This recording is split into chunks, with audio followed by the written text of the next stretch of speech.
When it comes to my lighting preferences, I love artificial light and I don't really like using natural lighting. Natural lighting refers to the light coming from the environment, usually meaning the sun. I especially love using practical artificial lights. Practical lights are lights that we actually see in the shot. Now, I love this look. I can't get enough of it. Here we used a practical lantern in the shot with Bitsy. How gorgeous is that? Come on. I mean, it creates this beautiful focal point. And we don't have to worry about hiding the light anywhere. It's gorgeous. This shot from Cat People is in the dark until they turn on a practical light. Now, it appears that they supplemented this with studio lighting in the background, but it makes the light feel very organic.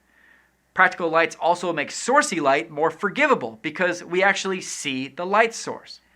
However, for the assurance, I crippled myself and took away my favorite go-to cinematography tool so that I would have to try something new and different. Honestly though, using natural light is very popular right now, especially with hipster-style indie fare, so I'm sure my preferences are in the minority here. Using natural light can create beautiful images though. One of the first things to be aware of when shooting daylight shots where the sun is your key light is that your key light is constantly moving around on you. That definitely can cause continuity issues throughout the day. It also means that the light might not be flattering at your location at the time that you're shooting. So I recommend doing your location scouting during the actual time of day that you'd like to shoot that scene. You could also use the sun tracking apps we looked at in the last chapter, or even Google Earth to track where the sun will be while you're shooting. You also want to be careful of the direction of the sunlight. As we'll look at later, the angle you use to light a subject makes a huge difference in how flattering the light is on your subjects. Not planning ahead for this would be disastrous. But even with knowing exactly where the sun is and will be, you'll also have to tackle the continuity issues that come up because of clouds. Shadows will disappear and then come back strong again.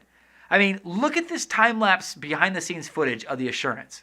Look at the shadows especially. I mean, the light is hard and then soft. It's bright and then it's dim, all while getting gradually darker. Now, is there anything you can do about that? Not really, but you can supplement and shape the light still. For bright sunny days on bigger sets, they'll often bring in big silts like we did in the council scene, but maybe even bigger, maybe an 8x or even bigger than that if needed. This softens the light, leaves the shaping from the sun, and creates a more beautiful look. When the sky is completely overcast, as it was on our big third day of production, you thankfully don't have to worry about the continuity stuff or the hard shadows or trying to figure out how to manage the ridiculously harsh exposure levels from the sun. However, you don't get the benefit of the shape that sunlight creates. Solid cloud cover turns the entire sky into one gigantic soft light source, which means that everything looks really flat. With overcast skies, you can still shape the light and create a beautiful image. Our gaffer was actually really skilled at this. He would set up these flags that had these flaps that came down, and he would put this on the side facing the sun so to create the most shadow and therefore create the strongest shape with the daylight. In addition to blocking daylight to create shape, you can also supplement daylight by adding lights. Of course, these need to be pretty powerful lights in order to compete with daylight, but Chris's HMI definitely fit the bill.